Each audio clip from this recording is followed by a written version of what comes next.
Welcome to Conversations with Dr. Skip Mason, pastor, preacher, historian, author, teacher, librarian, archivist, world traveler, collector, family historian, avid reader, and creator of the popular Vanishing Black Atlanta Facebook page. But a lot of folks who love history. Most importantly, he's our dad who loves his family and who taught us the importance of our history and having important conversations. Join him now for this episode of Conversations with Dr. Skip.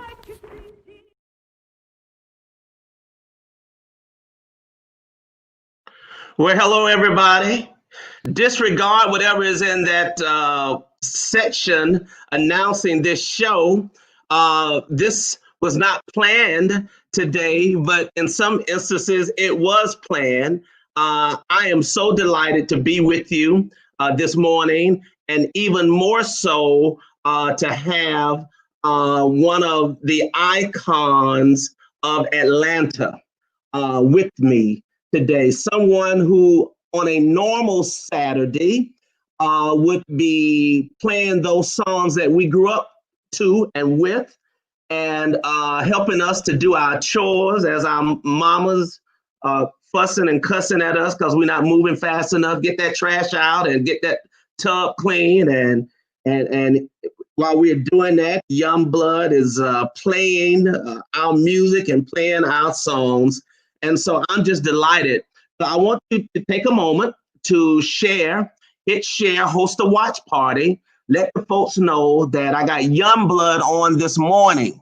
Okay, let them know that. I know that the title says something else, and I'm trying to clean that up right now. Give me just a second. But I'm so delighted to have Young Blood and friends of Young Blood on this morning.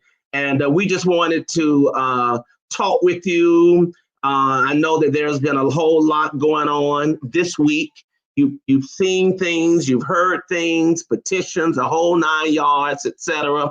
And so there's some things that we're not going to talk about, but we just wanted you to see him and know that he is doing well, and that he has the love of Atlanta. So let me bring on, and then we're going to bring the friends of Young Blood on. Let me bring on the one and only Mr. Kenneth Shar, a.k.a. also known as Young Blood. Brother Blood, good morning.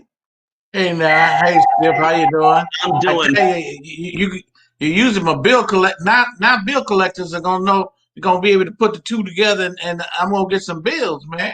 I'm gonna forward them to you. well, I'll send them your way. Go ahead and send them my way because I have a special file for them. Okay, just wanted to let the folks know that I'm not dead. That's right. A couple of people called me and asked me if I was dead, and I told them, yeah, I was, but I'm not dead. I'm still among the living, and that's right. I'm feeling a little down because of so many of my friends and so many of folks that listen on Saturday morning are not able to do that, Skip, and we're talking. I've listened to folks. I've talked to folks for 30 or 40 years on the phone. Never met them, but they're like cousins and aunties and brothers and sisters, and we're all related. We all kin, and that's the relatability that we try to work with every Saturday morning, and try to give the folks that are listening 100% every time. You do it all the time, and we are. We know life, as the preachers say, is filled with swift transition.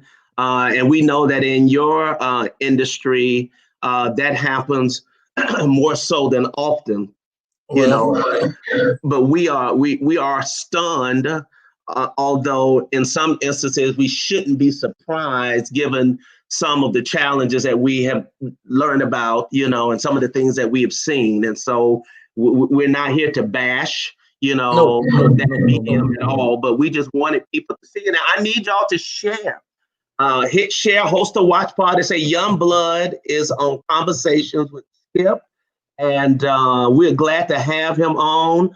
Let me put up a few comments that people are good to see you here and hear you, Young Blood. And Somebody says sending you the OJs a prayer. They trying to talk your talk now. I always need all the prayer I can get. Absolutely, all the prayer you can get. So before I bring up two great guys, just tell us a little bit about yourself. For those who they know you as a radio DJ, and you've been a fixture for years, but you're a native Atlanta. Just kind of walk us through your Atlanta roots for a few minutes, okay? From the West Side. West Side in the house. West Side, Burbank, Simpson Road, Troy Street. Yes. Areas that you couldn't, you had to run through when it was dark. That's right. That's Troy right. Street, Washington High, and those would say Widening High. That's right. Widening High. Morehouse. I went to law school for a moment, but it wasn't my thing. Right. Got into the restaurant business. Love the restaurant business. Think about it all the time. But the restaurant business kills, man. Yeah. You can't do that too long because it's gonna take it all. And the doctor said to get your blood pressure down, you either gotta let something go. You gotta let the radio go, the restaurant go, something go. And the restaurants went and concentrated a little bit on the radio side of it. It's been fun. I enjoy life. I advise everybody to every day find as much joy in every day that you can. We don't know when it's going to be our last day. That's right. We don't know what song is going to be the last song that we hear. Yeah. Take care of yourself. Yeah. And find some peace and enjoyment in your life every day, Red. And it's a ministry for you. You bring such joy, your wicked sense of humor, and it is, and then but you're playing the tunes that take us back to a place and a feeling. Okay. It was a time when life was simpler. Yeah. And that means when all the bills came to your household, none of them had your name on it. That's right. So life was simpler. There was less gray areas. We knew when we did something wrong. We knew what was wrong, and we knew what to do to correct it because we had mothers that were mothers and fathers that were fathers, and he would take you up under the tree and tell you some things and tell you about life. Or the mothers would take the daughters in the kitchen, and while she was cooking, she'd sit there and she'd teach her some lessons. Yeah. We don't have that anymore. We don't have that kind of communication anymore. And oftentimes, some of the things that we may say are funny, but it ain't no joke. It's funny, but it ain't no joke. I laughed and then I thought about what he was saying.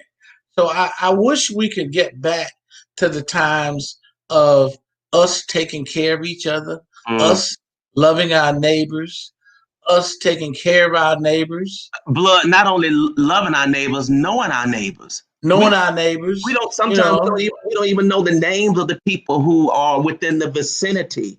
We don't. I heard Bernice King say something a couple of years ago, and I thought about it. And she said the problem can be solved. We don't love each other. Mm-hmm. He said it's that in a nutshell. Right. We don't love each other. Yeah. If we loved each other, do you know how many problems that would eliminate in our neighborhoods? Yeah. I mean, yeah. I remember when if somebody was hurt or if some family needed something, then Sister Johnson up the street would put, Sister Bertha down the way would come with her bag, and you would take care of the families. That's right. If Sister Sadie's grass needed cut, my mama would sit us over there to cut it. It wasn't about how much. You're blessed to be able to cut it. That's right. And your blessings are every day. You don't wait. Your blessings, we're being blessed right now. Yes, sir. We're being blessed right now. So enjoy your life, and love the ones around you. And it may have been escapism for some folks. 5 hours of escapism. Yeah. From the drudgery and the problems that we face today. And to lighten somebody's load, or to brighten somebody's day, especially among folks that are 45, 50, 55, 60, 80. Right. We had people, we had people with certain medical problems, you know, and they lived for Saturday morning because this was the only outlet they got. That's It's the right. only outlet they had. That's so right. I miss those folks. Yeah. I miss, Yeah. you know, the Miss Odells of the world. Absolutely. I love my people. And see, I learned so much from dealing and talking with older people. Yeah. That's the way we used to learn. You're right. And you embody that. So tell us when you get into the music scene, you know, and just walk us through your pedigree of music and broadcast and DJing and the whole nine yards. In elementary school, I went to E.C. Clement. I went to E.C. Clements. You went to E.C. Well, see, you were But a lot of years in front of me. yeah, Okay? I was about to say So- probably you got a few years on me. Okay. Emma Clarissa Clement. Clement. Yes, Yeah. I was born on Holly Street or Holly yeah? Road. Yep. And then we moved to Chapel, 273. And my stepfather's father and brothers own Quick Cab Company. You remember Quick Cab on Ashby Street? Yeah. So On Ashby Street, yeah. on Ashby Street. Yeah. I do. So I do. I could learn and see the city through them, riding, you know, with them on some of their runs and all. But yeah, E.C. Clement, Mrs. Wilburn. I was only there for a year before we moved. Yes. But Pastor Mrs. Wilburn's wife. yes, Nice lady. finest teacher I've ever seen in my life. Well, at that time, I was only in the first grade, but she was immaculately dressed and all. I digressed. So She had the patience of Job. Yes, she did. With Because we were a bunch of little naughty head boys. Colored children, you know. Yes, we walked to school every day. That's right. Rain, shine. See, there was no option. We called it footing it. We footed every day to school. Yeah. And the teachers cared about us, and we knew the teachers cared about us. They did. You know, we didn't have the best of everything. Yeah. But we did the best with what we had. Right. You know, and if we were poor, we didn't know it. Right. We didn't know it. That's one of the things that get me about these young kids today. They never go outdoors. They don't go outside. And you couldn't keep us in the house. Listen, and we look forward to PE during the school day. Oh. To run out and just act crazy and silly. You couldn't keep us in the house. Yeah. If we didn't have something, we go out the street and make something. Right. That's right. That's what right. What we're gonna make today. Yeah. And sometimes it's out of sticks and mud. But you started DJing when you were in elementary school? No, I told my elementary school teacher, I said I want to be a disc jockey because I used to get the little earphones and listen to the disc jockeys in my bed at night. And I always thought they were so cool. And she said, you don't want to be a disc jockey. She said, they don't make any money. Go to college. And that always stuck in my mind. And in college, I started working at the radio station over at Clark. And it just fascinated me. Okay. It fascinated me so. And from there, I went to WRDW in Augusta, working with James Brown. And working for James Brown for a couple of years was an experience. That should have been quite an experience. Oh, that should have sent me home with my tail between my legs right there. That was not talk about some things I can't talk about. Of course. James was crazy. Right. James was a crazy guy. I loved him. James was a crazy guy, man. Yeah. He if you read about something he did, yes, he did do it. He did. You know. But I learned a lot from him. Yeah. And his two daughters, Yama and Deanna, are two of my good friends, and they are doing a wonderful job in carrying on the James Brown Academy and all the good, because, as you know, he loved Augusta, you know, and so at any rate, so you did a couple of years with him, and then you came back to Atlanta. I bounced around a couple of radio stations, South Carolina, here, there. Came back to Atlanta, and I got on the WIGO Advisory Council. We go. Yes. I was on the WIGO Advisory Council, and Stan Washington and I started producing a show for a guy named Harold Lamar called Spotlight Go. First of all, Stan the man. Stan the man. Yeah, Stan the man. Stan, Yes. we shouting you out this morning. And the great one, the great Hal Lamar. I mean, those were The great heavy. Harold Lamar. Yes, yes, indeed. We were Along producing his show, Were Harold you? Lamar's show. Okay, And Harold Lamar got a job over at V103 doing news. And he that's had to right. stop the show. So Stan said, "Well, why don't you take his place?" I said, "Man, I really don't want to do it, but we can't pay anybody." So I started taking his place and doing it over CLK, and been doing it ever since. Ever since. Ever Now, since. ever since. So, but Ever since. ever. Ever since. West Side. Ever since. So while I got you though, and then we're gonna bring up shortly the two tremendous friends and supporters of Youngblood and of this community. But while I have you, and first of all, people, and I'm so enjoying your comments. Yeah, it's just a temporary moment for Youngblood. Okay, you know, it ain't no farewell. I mean, this is a new door that is going to be open in some format. I love the comment, and we got to put our heads together and work that, but using Instagram Instagram is a wonderful format for DJs, as we've seen, particularly during the crisis. But the point this morning was to let everybody know that Youngblood is, first of all, still around. He loves you. He knows that, and he knows you all love him. This is just a little break, a little vacation, and until he returns in whatever format, he'll be back. He'll be back, and wherever he is, Yes. we'll know that. We're not married to a station.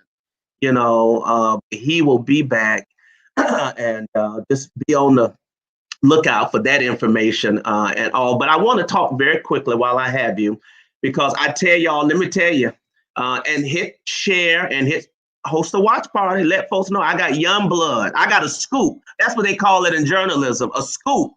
I'm telling you, but it was teaching dinosaurs how to get on live. Let me tell you. Ooh, yes, it was. Yes, it was. There was a struggle. Oh, Ricky and Jane. Well, Ricky kind of popped on, but I'm so glad that the Lord answered my prayer that Youngblood was able to get on and to use it. Well, see, I was sitting around with a pair with an old T-shirt on and a pair of old raggedy drawers, and see, you can do this and still make me look halfway decent. So listen, as long as I got you from here, you good. Yeah. You are. Look, they raggedy, but they clean. Okay. Isn't that what your grandmama said? Make sure they raggedy, but they clean. That's right. Clean. That's what she said. That's what okay. she said. But because I published a book on Black entertainment in Atlanta. My first show, Blood, was in 1968. I got them at the City Auditorium. And it was James Brown. It was a matinee performance, my mama. But talk about Atlanta's rich history of entertainment and all of the entertainers and stars that came through in the 60s and 70s. Just everybody and their brother came through. Let me say this though before I say that. We as a people have you're a historian. You know everything about history from God on up. A little bit. They say we as a people are the only folks out there that discard our history as quickly as we do. Yeah. Now, there are other folks in other countries. They say the Asian people and a lot of Hispanic people know more about our old music than the kids out there running the streets today. That's right. The Asian people love Wilson Pickett and James Brown and Johnny Taylor and the Hispanic community loves R&B music. They do. But our kids today, and we seem to throw away the pillows, the blocks that built up all of this. We discard it. We throw it. We don't know our history as we should. Right. That's in the music industry also. We are music, okay? From spiritual to gospel to the blues. We are music. Other folks love the way we do. Right. Okay, we are the rhythm of the beat, And you talk about Atlanta back in the day. I mean, there are those that came to the Walla Hotch, The Walla Hotch. Yeah. That's right. Came over to Divine City to see Jackie Wilson. At the Magnolia Ballroom. Yes. 5 shows a weekend. Oh my God. How in the world? 3 on Saturdays and 2 on Sundays. Get your tickets, $3.95. $5 at the door. That kind of thing. I used to run through the Pink Pussycat. Ernie Will, he played football. All right, now you making somebody go way back. Now you getting them all feeling some kind of way. The Pink Pussycat. Ernie Wheelwright's Pink Pussycat. That's right. See, I was raised in the streets a lot. By the streets, in the streets. I always hung out with the older guys. Right. My other guys were going to football practice. I was going to work. I worked at the Playboy Club, Atlanta Playboy Club. Right. And I would get off 2-3 o'clock in the morning. And I would sit around and wait until somebody came to pick me up. I got a ride home. And I'm out there with the street people. And I learned from the street people. Right. And there's certain codes that they had. They're honest folks. I mean, the pimps, the prostitutes, the players, con men, they're honest. They are I learned as much from those street people almost as I did in college. And see, you have to treat people right.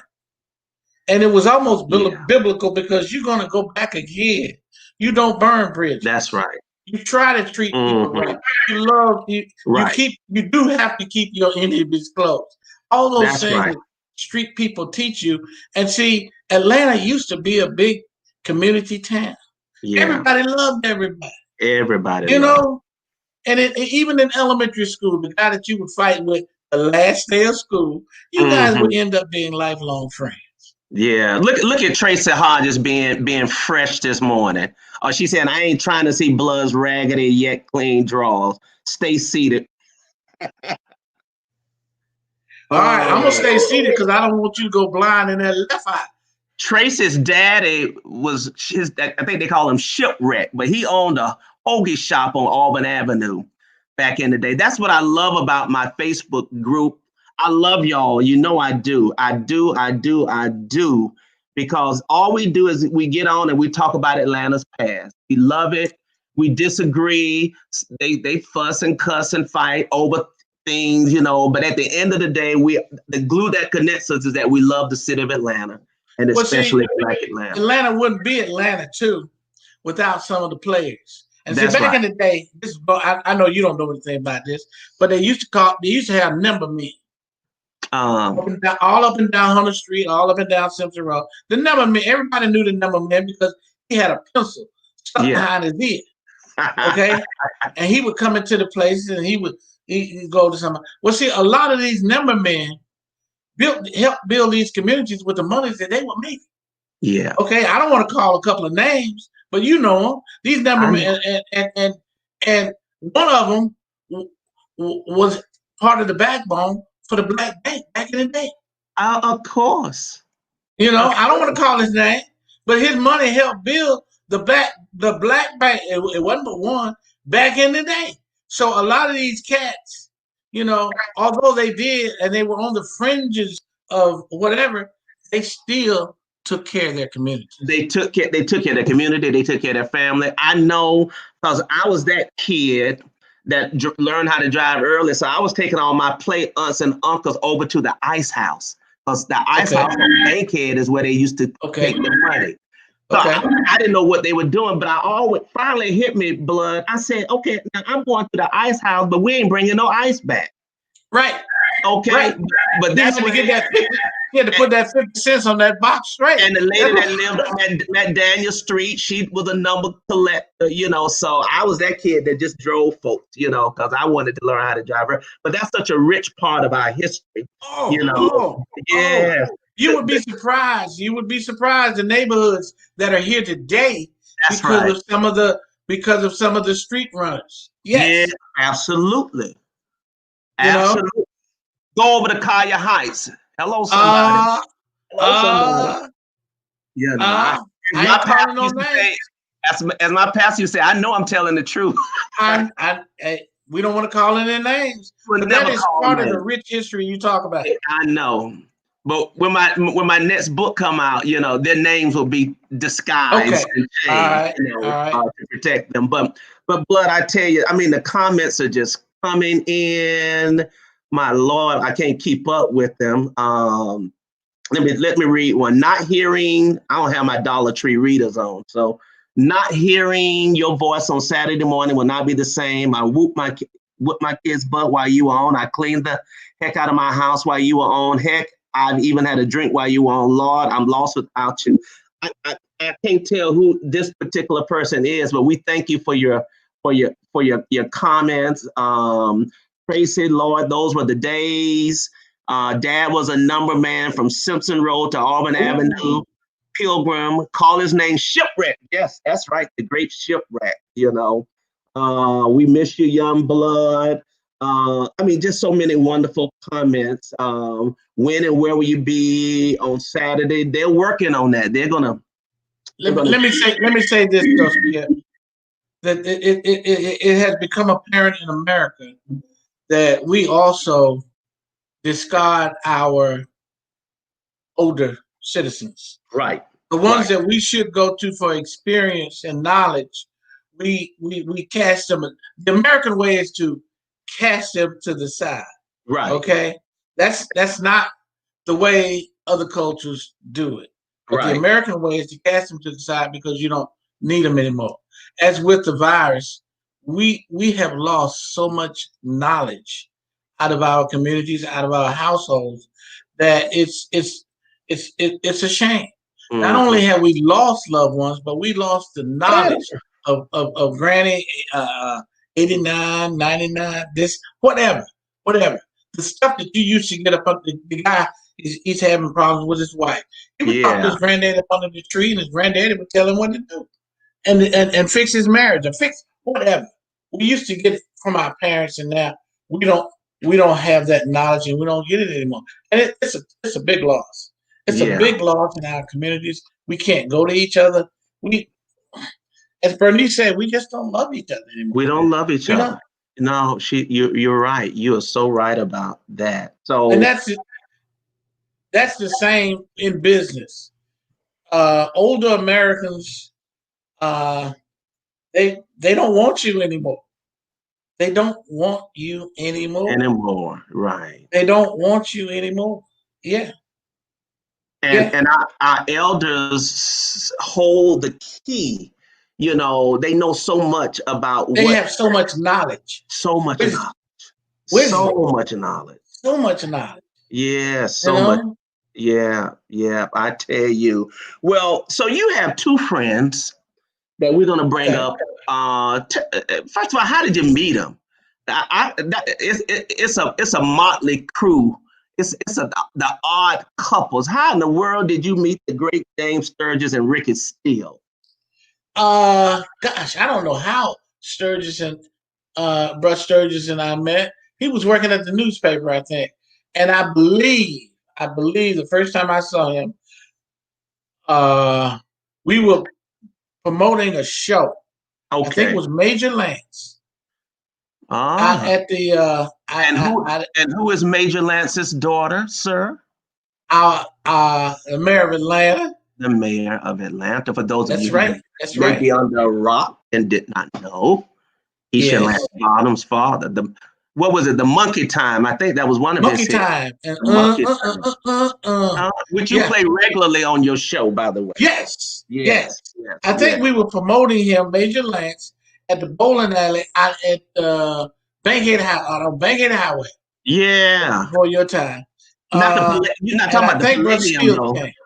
Huh? Is that where the Palladium was or located? The Yeah, it Palladium? changed names so many times, and it reinvented itself so many times. It sure Uh, did. and we it was myself and I'm gonna throw you another name, Okay. Robert Tree Reese. I remember Tree Reese, big tall Everybody in Tree. the world remembers Tree. We Robert remember Tree Reese. all Atlantans ought to remember Tree Reese. Yes, yes. Absolutely. 6'9", the heart of Morris Brown. That's right. That's right. Shout You out to know, all of the Brownites in the house, Morris Brown College. and I think Brett Sturgis came to the concert, and Ricky Steele just called me up on the radio and said, "Hey, I want to take you to lunch." I'm like, hey, I can be bought. Let's go to lunch. You pick the place, and I didn't know what to look forward to. Right. When I met Ricky Steele, I did not know what to look forward to. But on the phone, he sounded like a biggest fan. But he sounded like a biggest fan that had enough money to buy lunch. So it's like, let's go do it. And we're going to Houston. So, hey, let's go have a good time. Listen, Ricky Steele's lunches at Houston are epic. Okay. Yes. We're not talking about going to the varsity and getting some onion rings and an orange freezy and Yes. chili Yes. dog. They are epic. Yes.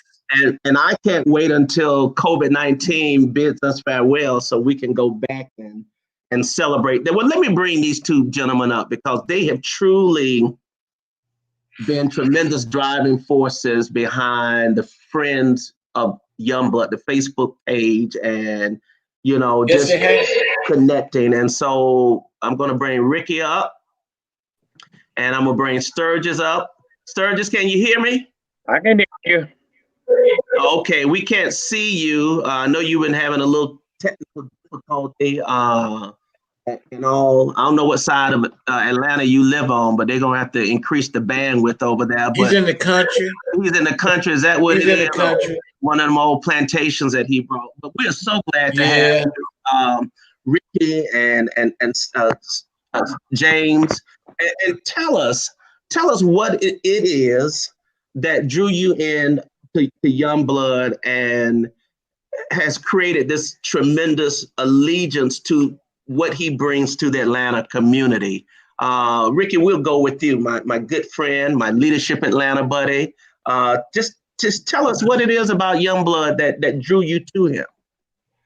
Skip, I've been a music crazy person my entire life. And I think I don't remember if it was the first show I saw or the second show I saw was about 1966 down in Columbus, Georgia, where I was raised. And they had a package show come through from England, the British invasion with the Beau Brumbles and Herman's Hermits and this, that, and the other. And that was either the first show I saw or the other one that I remember the most was James Brown when he played Columbus, Georgia at the old Municipal Auditorium. Right. I brought 3 of my friends to go down there with me. And, they were a little concerned about the situation because here in Columbus, Georgia, 1966, things had not changed or progressed the way that they have. And they seemed more concerned than I was. I just wanted to listen to music. And James came out and his first song was Say It Loud.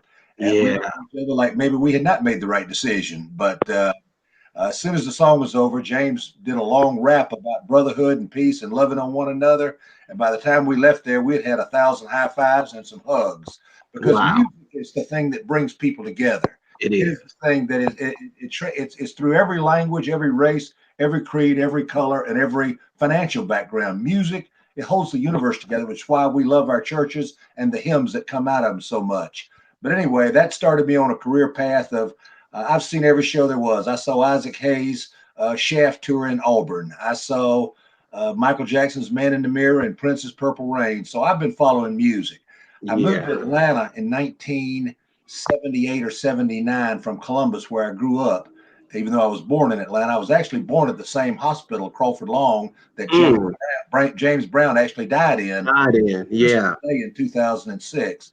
But anyway, I was in the limousine, van, and bus business. We used to drive all the entertainers. So later in life, I had a chance to drive James Brown myself to a couple of shows. But anyway, one day I'm listening to Youngblood, and I think it must have been at CLK because it was down on the end of the dial.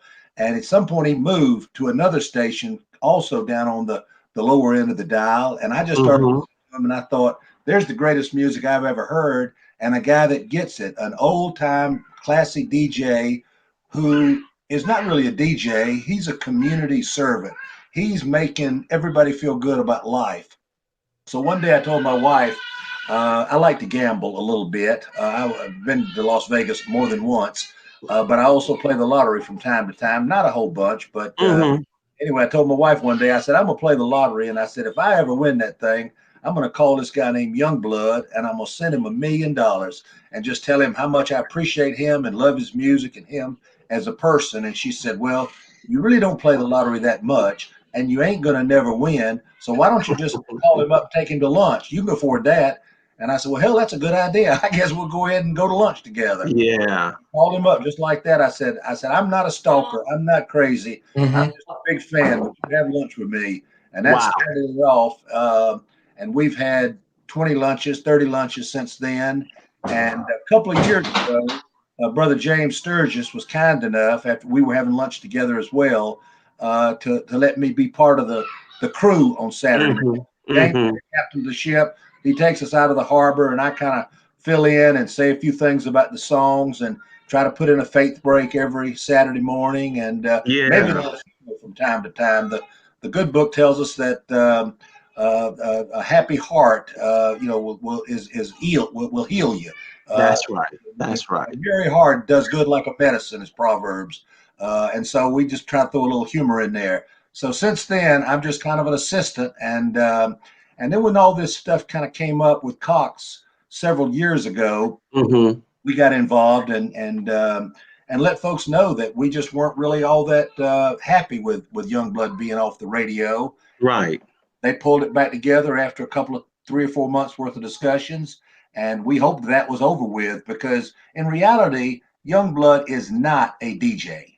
Youngblood is a community servant. Yeah. Say that, Rick. The music is just part of what Youngblood does. Yeah. He's talking to shut-ins, folks in the hospital, folks getting over the illness, and then folks like me that just love listening to great music, but also like the community part. He always, on holidays, brings up the veterans. He always is talking about, topical stuff like elections and things that matter to the community. So it's a community outreach. And needless to say, this past week, when we found out that he would not, actually late last week, when he wasn't on the show last Saturday morning, most of us were shocked. And I called Brother Sturgis, and we thought, well, we got to at least say something about it. And we called the DJ, and the DJ that was on, I believe his name was Mike, last Saturday morning. Everybody's calling him and asking him, and he said, Youngblood's fine. He's just taking a few days off. He'll be back next Saturday.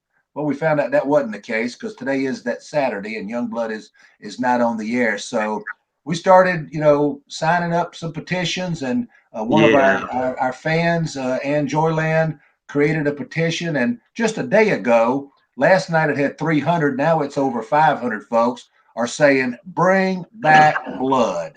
Listen, by the time the day is over, with all of my wonderful folks on Vanishing Black Atlanta, it'll be over 1,000 today. I promise you that. And when I say something, I deliver. I deliver on the numbers. And these people, my friends, my beloved Atlantans, are going to sign the petition. I'm going to repost it, sign it, share it, and get somebody else. All of 10, 15 folks from Atlanta who know Youngblood. Okay, get them to sign the petition. Again, we just want to show that there is strength in numbers. This is the philosophy of support.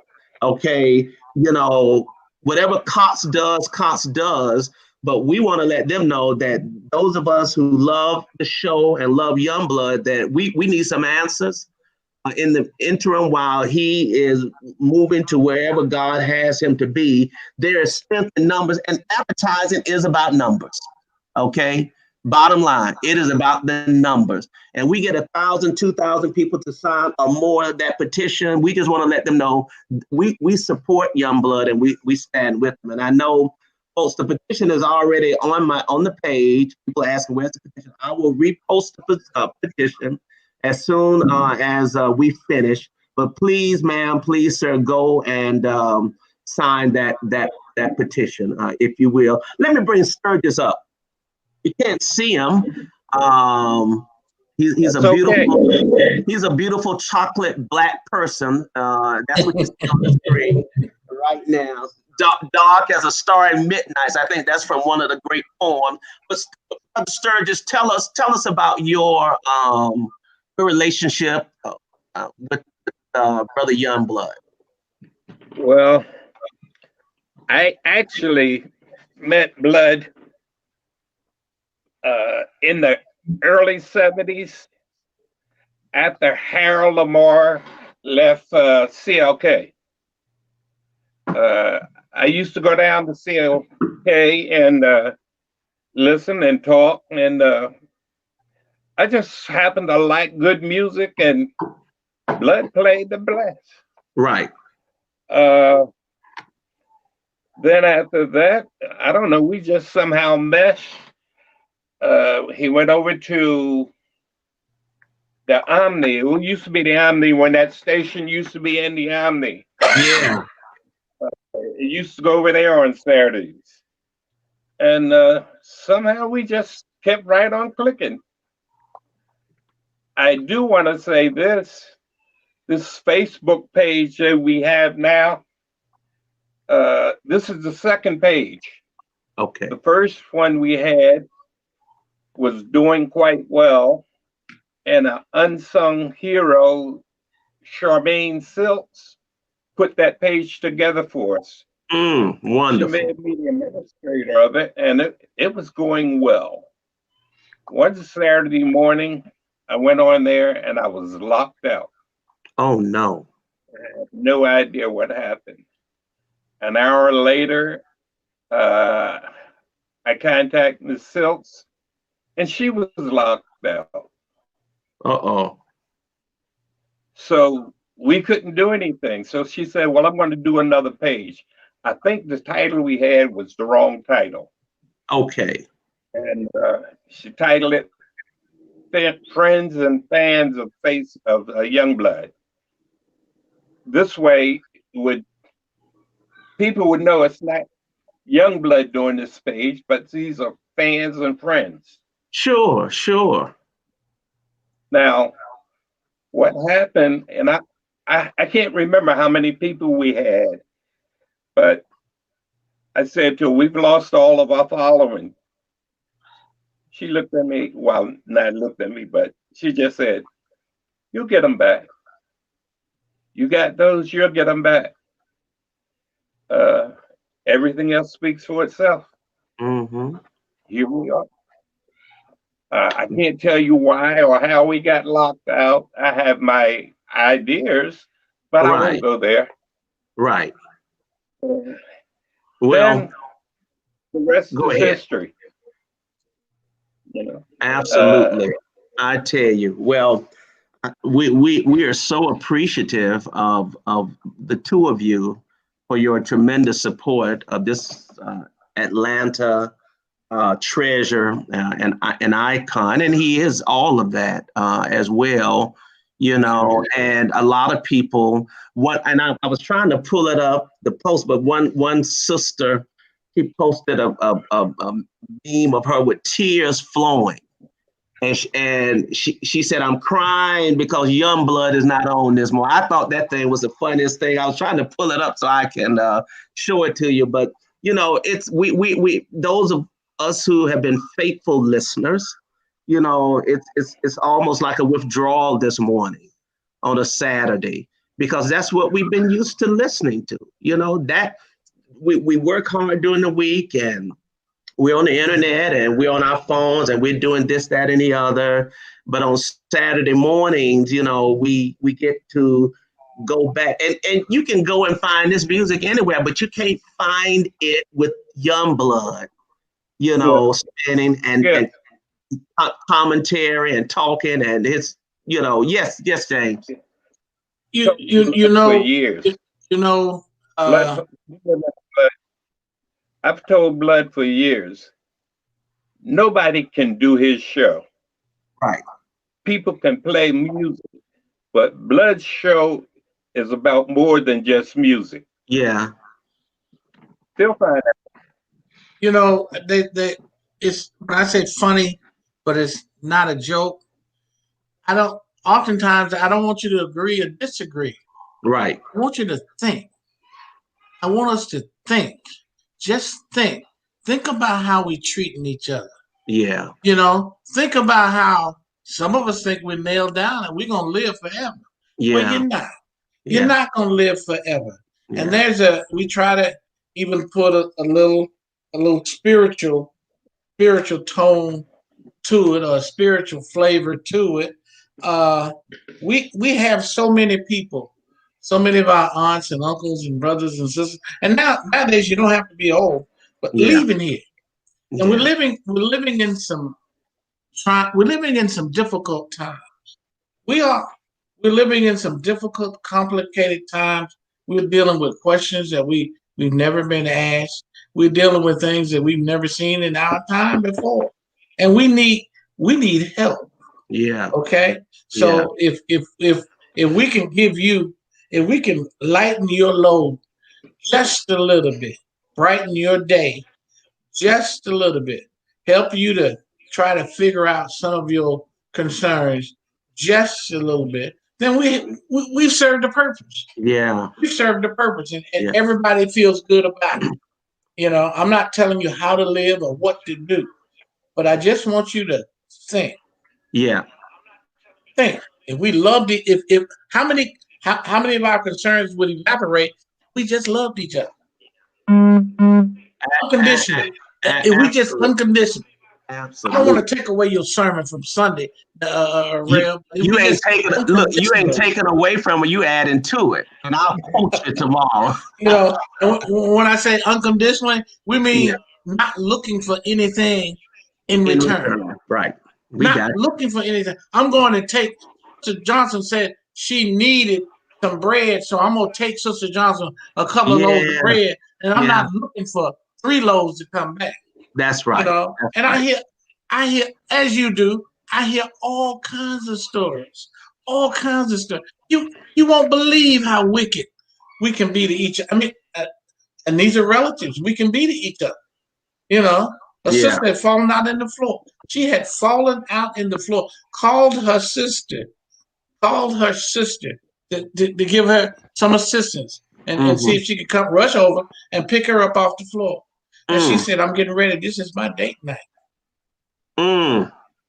This is my date night." The way we treat each other. Yeah. You know, and I can't save the world. I'm working on me. That's right. We as a people, and when I say a race of people, and when I say race, I mean the human race. Yeah. Yeah. We got to do better. We got to do better. We got to do better. We got to do better. We got to do better than this, Red. I agree. I agree. That's the message. That is the message that we will take with us as we go forward today. If the opportunity exists, do something good for somebody today. Okay. And even if you have to go out of your way to do that, just do a good deed today, whatever. We used to. Yeah. I remember many times when one of us would cut ourselves or had a headache or a stomachache, the whole community would be in the kitchen in about 30 minutes. Everybody with their little sacks and bags and therapies and do this and do that. And as a community, we loved each other. We did. We have to bring that love, and we know people are doing good things, but we can certainly do more for that. Well, I am so grateful. You know, when I saw this morning that you were going to be live on your page, and then I couldn't find you, and then I realized it was a phone call. I said, okay, I got to put some things in motion because people are texting me. Reverend Livonia McIntyre text me early this morning. When you weren't on last week, I got Tess Antoinette folks texting me like I'm supposed to know, where Youngblood is. Youngblood ain't on. Skip, what's going on? And I said, well, maybe he's taking a vacation or something. I really, was not aware of, what was happening and all of the things that were transpiring, with that. And then, of course, things began to unfold. And but at any rate, we got you on right now, and I'm so grateful to you. Two things I want to mention to you, and Ricky, thank you, my brother, for all you continue to do to support Youngblood and all of the good that you do for this city as well. And I'm glad to call you my friend. As we prepare to close, I got two questions that I want to ask Youngblood. Where did this moniker, Youngblood, don't be so mean, come from? I've always been meaning to ask you that. When we had lunch a while back, I meant to ask you, but tell us, where did that come from? I love it. I think it's a wonderful tagline. Now, Youngblood, let me first say this, that I'm standing where I'm standing because of others that have come before me. Yes. Youngblood was, I believe, the first Black disc jockey in Florida. Okay. And I worked with his son. And I said, if I ever go to another city, I just like that Youngblood. I'm going to be young. Yeah. Okay? And that's where it started. And somebody, the don't be so mean, people told me I was being mean. Okay? People said I was being mean, I was being curt, I was being short. So I had the guy to produce that. Youngblood, don't be so mean. Yeah. And that is to the music. Yeah. The music gets so, it's just, stop it. Turn me loose. You're killing us with the music. You're hurting us with the music. Right. I get it. You're killing it. You're killing me. Well, I need you it. back next Saturday, so I can't kill you. That's right. That's how that started. Years and years and years. Yeah. Years ago. Wow. Wow. Well, there's an old African proverb. Okay. That says it's the duty of the young. Yeah. To bring water to the old, the aged. Mm-hmm. And that's another thing that really gets my goat, is to how young people, and it's okay to disrespect your grandmamas and your granddaddies and your grandpapas and your aunties and that was something that's totally crazy to me. Right. You do not disrespect older people. If you're on the bus and an older woman needs to sit down, that's right. Little boys, we only got hit upside the head one time. That's right. And we knew to snap up. We knew to snap. When we got on that 18 center hill and a female needed a seat, we knew to snap up. That's right. Well, see, a lot of times the young folks are so disrespectful to their parents. Mm-hmm. They say anything. I've heard cursing their mothers out, this and that. That didn't used to be. Come on now, Skip. That didn't used to be. You didn't talk to your mother any kind of way. You're right. You are absolutely right. I got a sister got scars on her now because she rolled her eyes at my mother the wrong way. You don't roll your eyes. She grabbed that skirt and wouldn't turn loose. That's right. And we didn't do that, But see, it was all out of love. Yeah. It was all out of love. When my mother beat me, and she beat us like, my mother used to beat us like she was crazy. But we knew she looked, and she'd go right in there and make an old pound cake or make an old cake, and we would talk about it. Mama, as you're nursing the whelps and the love that she gave you. Mama, why you beat me so bad? She said, I beat you because I don't want the police to beat you. Right. That's what she said. That's right. That's right. Mama, why you make us iron clothes? Why you make us fold clothes and do it? This woman's work. I'm doing it so when your wife leaves you know how to iron your own clothes. I'm like, how did she, after the third divorce, how did she know? Right. How did she know? So we want to brighten everybody's day, and sometimes it's funny, but Brother Sturgis will tell you it ain't no joke. Yeah. It ain't no joke. Ain't no joke. Ain't no joke. You're so right. So we're going to be listening out for the next thing in Youngblood's life, the next door opening, the elevation. Brothers and sisters watching now, and those who will watch, because this live will become on the page, and people will be able to see it.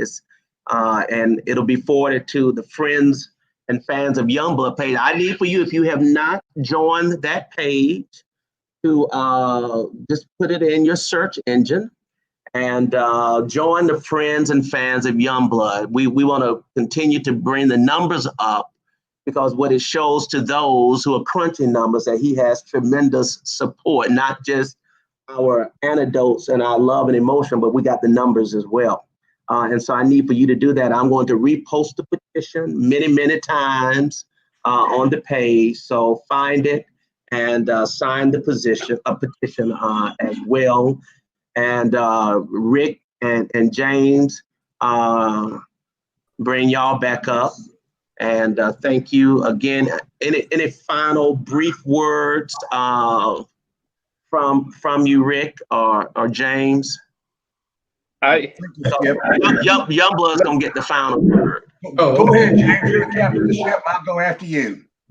Let me say, I'm going to keep the page open. I'll be on it daily. When I know something, you'll know something. We'll be back. Dream always rise to the top. Yes, absolutely. Rick, final word. Well, first I want to say thank you, Skip. You are a tremendous friend. I remember first meeting you in Leadership Atlanta. You were a young historian. You knew everything about everything, and I just could sit in your feet and learn all day long. You are a master.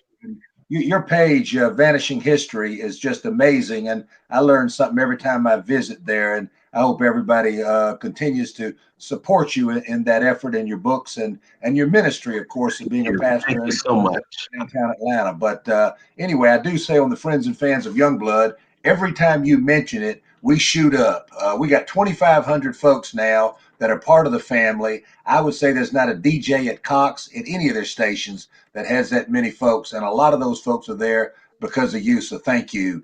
Brother Sturgis and I will continue to work hard together. And just throw one last little thing out. You know, listeners are very important to radio stations, but another thing that's important is their advertising revenue. Sure. I've seen a lot of people reaching out to folks like Gregory B. Levitz and Wayfield Foods and other folks that currently advertise with KISS and also on Blood Show. So if you know those folks, if you trade with those folks, you know, drop them a note, send them a line, call them up and say, you know, be nice, be courteous. That's who we are as people. We're not going to be mean or upset. Just say, please help us get Blood back on the radio, because I love hearing about Jerome the Meat Man at Wayfield Foods. I never met him whatsoever, but I know he's got to be cutting some good meat, because Blood talks about it every single Saturday morning. So that's community. That's not an advertiser. That's bringing in community. And I think they'll miss Youngblood on the radio. So hopefully, if you're a trade with any of those folks, or if you're thinking about it,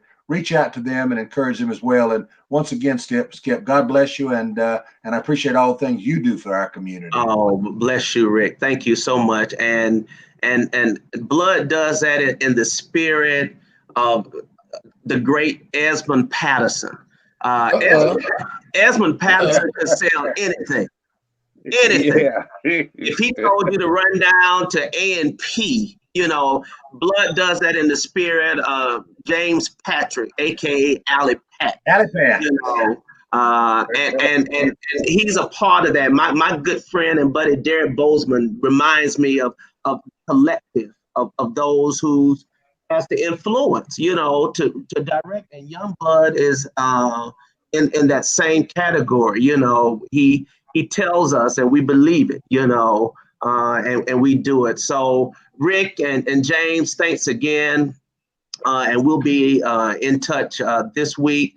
But Blood, you can't leave without closing.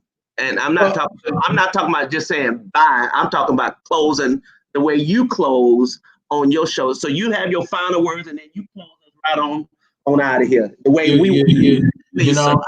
gonna try, because I hadn't had any coffee this morning. But I thank you. First of all, I thank you. I thank you for being who you are and doing what you do, because you don't have to. You don't have to. But I thank you for doing it. I would encourage everybody out there to go out and find somebody to love today. Go out and go out. Let's just start by treating each other, loving each other. I would encourage everybody. Look, this thing ain't over. Stay strong. Keep your mask on. We want you around. We want you healthy, and we want you around. Disregard some of the stuff you hear out of Washington. Keep your mask on and stay safe. Stay safe. And listen, please go vote starting Monday. You can, if you're able, if you need me to come take you, go vote starting Monday. Please go vote. Go vote. Go vote. If you don't vote, then that is a vote. Okay? If you don't vote, that is a vote.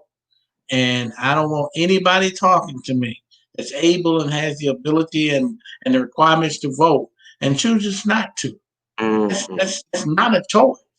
There is no difference between a man that does not read and one that doesn't know how to read. Yeah.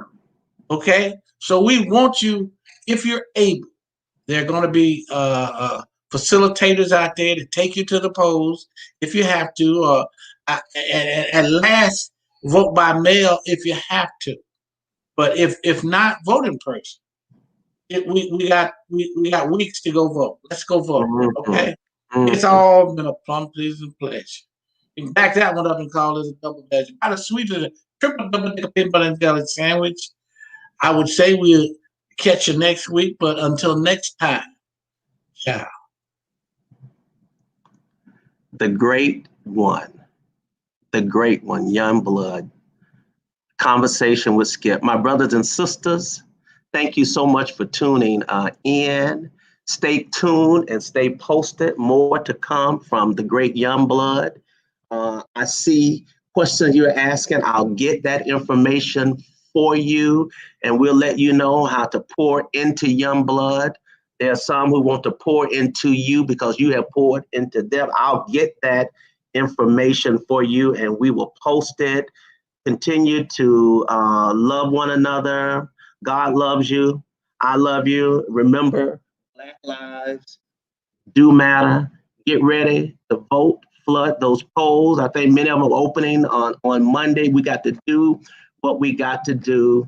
And until the next time, God bless you. Young Blood, love you. Thank you so much. And we will see you soon. You all don't go anywhere. Ricky, James, and Blood, just hang tight for a minute. We're going to have our post conversation. Thank you for tuning in. And I look forward to seeing you again real soon on another conversation with Skip Mason. God bless you.